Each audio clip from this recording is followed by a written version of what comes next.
ვაქცინაცია. დიდი მადლობა მოწვევისთვის და წარდგენისთვის.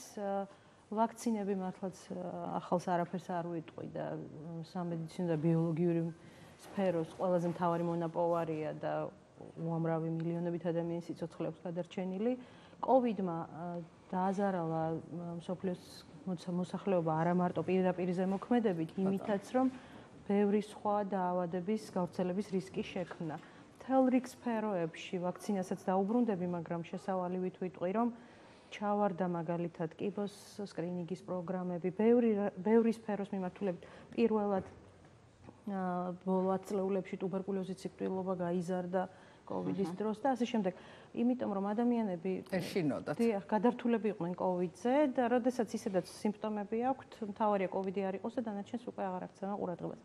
ასევე შემცირდა მნიშვნელოვნად ვაქცინაციით მოცვა სხვადასხვა ქვეყნებში, იმიტომ რომ მშობლები ერიდებოდნენ კლინიკებში ბავშვის მიყვანას, ძირითადად კონსულტაციები პედიატრებთანაც ონლაინ რეჟიმში იყო და თანაც უკვე არავის აღარაფერი არ ახსოვდა COVID-ის გარდა.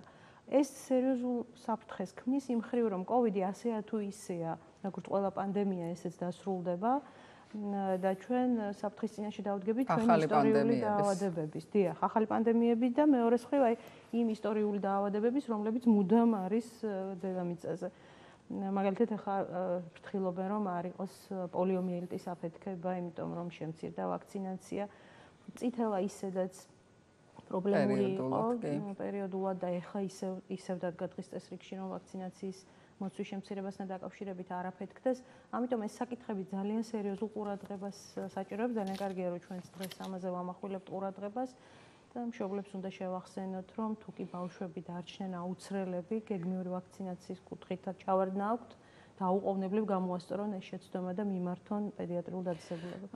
ქალბატონო მაია, რატომღაც მომრავლდა პაციენტები, აი ყოველ შემთხვევაში ჩემი კლინიკური პრაქტიკიდან შემიძლია ვთქვა, რომ უკანასკნელ პერიოდში ხშირად არის მშობლები, რომლებიც უარს აცხადებენ ვაქცინაციაზე და მიუხედავად ბევრი დასაბუთებული საუბრისა, მიუხედავად ბევრი მაგალითების მოყვანისა, რაღაცნაირად თავს იკავებენ გეგმური ვაქცინების ჩატარებისაგან და ვთქვათ, თუნდაც აი წითელათი დავიწყებ და მე სხვა ვაქცინებზეც მაგრამ წითელაზე ხშირად ამბობენ ხოლმე რომ იცით რა მოხდა ძალიან მსუბუქი ინფექცია რატომღაც ასე მიაჩნიათ რომ არის მსუბუქი ინფექცია და გადაიტანს დაემართება გადაიტანს არაფერ პრობლემას არ შეუქმნის სამაგიეროდ ვიცი რომ 10 რამ შეიძლება გამოიწვიოს გარკვეული პრობლემები და ვთქვათ მიუხედავად იმისა, რომ დამტკიცებულია უკვე და არაერთი კვლევა არსებობს, რომ არანაირი კავშირი, ვთქვათ, განვითარების პრობლემებთან ამ ვაქცინას არ აქვს, მაგრამ მაინც ეს მოსაზრება რატომღაც ხშირად, ვთქვათ, მოსახლეობაში ძალიან გავრცელებულია და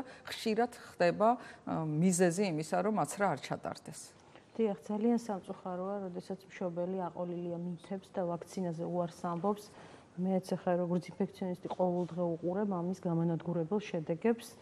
ბევრი დაავადება უმძიმესად მიმდინარეობს, წითელა ერთ-ერთი ძალიან სერიოზული ინფექცია, უამრავ გართულებას იწვევს და როდესაც წარმოვიდგენ ხოლმე, როცა პაციენტი შემოდის და წარმოვიდგენ რომ ერთი ვაქცინა, ერთი ჩხვლეტა ამ ადამიანს დაიხსნიდა აი ამ უბედურებისგან, რაც ჭირს ძალიან მძიმე ამის ყურება. ერთ-ერთი ასეთი მაგალითი ასევე მაგალითად B ჰეპატიტი, რომელიც იწვევს ციროს და ღვიძლის კიბოს და ერთ-ერთი ყველაზე ხშირი მიზეზია სწორედ ღვიძლის კიბოსი. და 2003 წლის მერე გახდა უნივერსალური ვაქცინაცია და აქაც იმის წარმოდგენა რომ ვიღაცამ უბრალოდ აი ესე აყვა მითებს უარი თქვა ვაქცინაზე და ადამიანი უკვე ფაქტიურად იტანჯება აი ამ უმძიმეს დაავადებებით ძალიან გულსაკლავია ამ ყველაფრის ყურება და კიდევ ერთხელ და 1000 ჯერ უნდა უთხრათ მშობლებს რომ დაუსაბუთებელ მითებს ნუაყვებიან წითელაზე ბევრჯერ გვითქვამს კიდევ გავიმეორებ რომ ის იყო ერთი დიდი აფიორა საერთაშორისო მედიცინის ისტორიაში ერთ-ერთ ყველაზე დიდ აფიორად ჩაითვალა ეგრეთ წოდებული ვაიმეცნიერის ვეიკფილდის მიერ გამოქვეყნებული სტატია რომელიც მე აღმოჩნდა რომ თლიანად იყო კომერციული ინტერესით გამოწვეული და თან რაღაცა ძალიან მცირე ესეთი შესწავლილი დიახ რამდენიმე პაციენტი იყო მაგრამ თავარი აქ ის იყო რომ მხოლოდ სამეცნიერო პრობლემა კი არ ქონდა ამ სტატიას დადასტურდა რომ ეს იყო ფინანსური ინტერესით შეკვეთილი სტატია იმდენად რომ ბოლოს ლანცეტმა ამოიღო ეს სტატია ეს უპრეცედენტო შემთხვევა ანუ ეს ნიშნავს რომ დადასტურდა რომ ეს იყო მთლიანად შეთხზული ისტორია გულისხმობ კიდევ ერთხელ ხაზს გაუსვამ სტატიაზე რომელიც ამბობდა რომ წითელას ვაქცინა დაკავშირებული აუტიზმთან ასობით კვლევამ უარყო ეს მოსაზრება, მართლაც ასობით კვლევა ჩატარდა, უამრავი მეცნიერის დრო, ენერგია და ფული წაიღო მერე ამის უარყოფამ. თვითონ ვეიკფილდის თანაავტორებმაც თქვეს, რომ ეს იყო აღიარეს ტყუილი, მაგრამ ამან ისეთი დაღი დაასვა მთელს დედამიწას.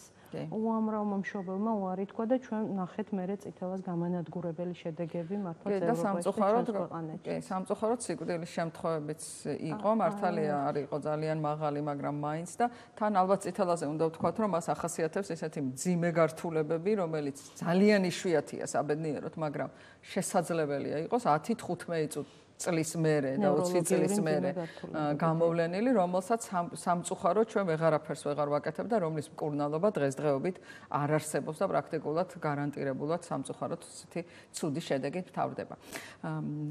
ძალიან ხშირად ხოლმე არის კიდევ ესეთი მიდგომა, რომ აი არის კომერციული ვაქცინა, არის სახელმწიფო ვაქცინა და ხშირად არის აქ ესეთი კითხვები იბადება, რომ აი სახელმწიფო ვაქცინა ეს უფასო ვაქცინაა და ამიტომ რახან უფასოა, ალბათ არის ნაკლებად, ვთქვათ, ესეთი ხარისხიანი, ნაკლებად ღირებული, თუმცა ჩვენ უნდა გავითვალისწინოთ, რომ ეს უფასო არის ადამიანისთვის, თორე ამაში სახელმწიფო ძალიან დიდ თანხას იხდის და ეს ნამდვილად უფასო ამ თვალსაზრისით არ არის. უბრალოდ მას ამ ვალდებულებას იღებს სახელმწიფო.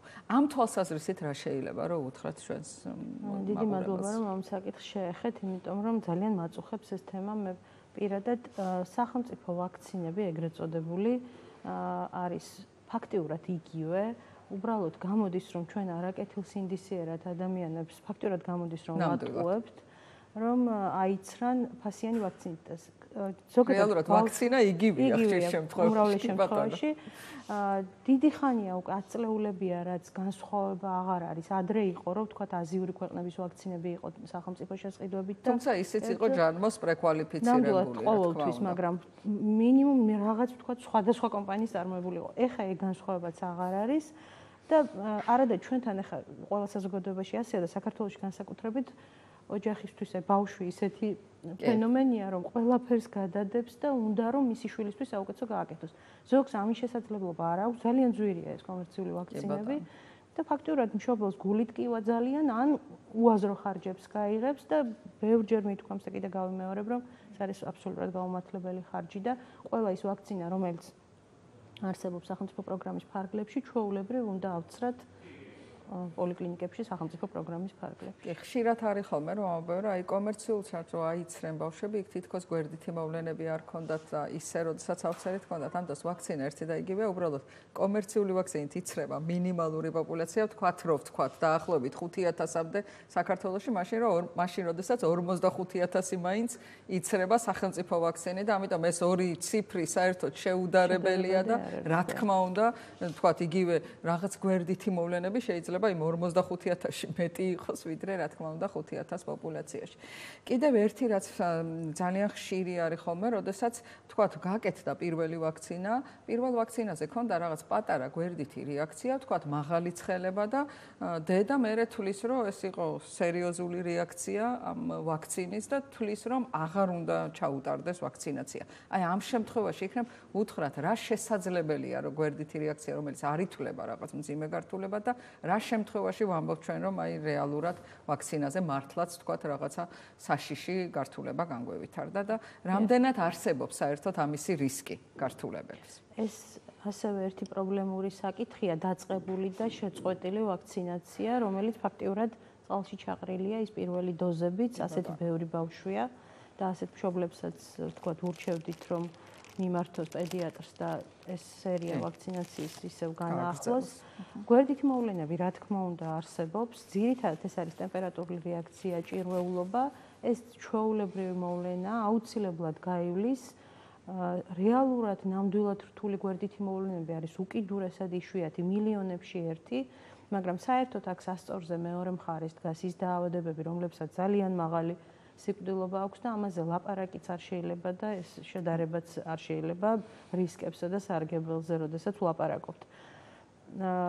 ეს ტემპერატურა აშინებს მშობლებს, თუმცა რეალურად მარტივად სიცხის დამწევით მოგვარდება ეს პრობლემა და ამიტომ ვაქცინაციის მიტოვება არაფრით არ შეიძლება. თანთას აქვს ერთი დიახ, რა თქმა შეზღუდვა. უნდა. აი მაინტერესებს, სიცხის დამწევი გასაგებია, როდესაც მაღალია ტემპერატურა, მაგრამ ვაქცინის შემდეგ მე პირადად ძალიან ბევრჯერ მოვიხმარე ეს რაღაც გამაგრილებელი პაჩები, რომელიც ეკრობა. აი თუ აქვს გამაგრილებელი პლასტირი, კი. რაიმე, ხო, ანუ ეხმარება თუ არა ამ შემთხვევაში სიცხის დაწევას, ან არ ვიცი, რისთვის არის, მაინტერესებს. არა, ზოგადი რეაქცია თუა და ტემპერატურა მომატებულია, რა თქმა უნდა, ეს ადგილობრივი ჩარევა ამას ვერ უშველის. ეს ლაპარაკია ადგილობრივად თუ დისკომფორტი ისეთია. გამაყუჩებელი ეფექტია. დიახ, ადგილობრივად მხოლოდ და ნუ თუ აუცილებლად რაღაც დისკომფორტი იმ დონეს აღწევს, რომ ჩარევა გჭირდება, შეიძლება, მაგრამ რა თქმა უნდა, აუცილებლობა არ არის. აჰა, კი ბატონო, დიდი მადლობა. და ერთი კითხვას მინდა სწრაფად რომ იქნებ მოვასწროთ, ეს შეეხება გრიპის ვაქცინაციას და ამ შემთხვევაში რა შეიძლება რომ უთხრათ ჩვენს მაყურებელს. დიახ, როგორც ვიცით, ყოველწლიურად ტარდება გრიპზე ვაქცინაცია, იმიტომ რომ ყოველ წელს ახალი ქვეტიპი გვევლინება სეზონური გრიპის. ეს უკვე ფაქტიურად ყველამ ნახა თავის თავზეც, რომ სრულიად უსაფრთხო ვაქცინაა. გვერდითი მოვლენები პრაქტიკულად არ აქვს, უკიდურესად იშვიათია. გართულებებისგან იცავს, აქ ერთადერთ მომენტს გაუსვამ ხაზს, რომ ბევრი მშობელი ამბობს, რომ ბავშვი მაინც გაცივდა, მაინც ჰქონდა სიცხე და ამიტომ თქვა სკეპტიკურად არის განწყობილი ამ ვაქცინის მიმართ. გრიპის ვაქცინა არ იცავს ამ ეგრეთ წოდებული გაცივებისგან, სურდოსგან და ასე შემდეგ. იცავს კონკრეტული ვირუსისგან, რომელსაც ქვია სეზონური გრიპის ვირუსი. და რომელიც ყველაზე მძიმედ მიმდინარეობს სხვა ყველა ვირუსულ ინფექციას შორის. ბავშვებში და ხანდაზმულებში განსაკუთრებით მაღალი აქვს ჰოსპიტალიზაციის რისკიც, თუ არ არის ვაქცინირებული ადამიანი.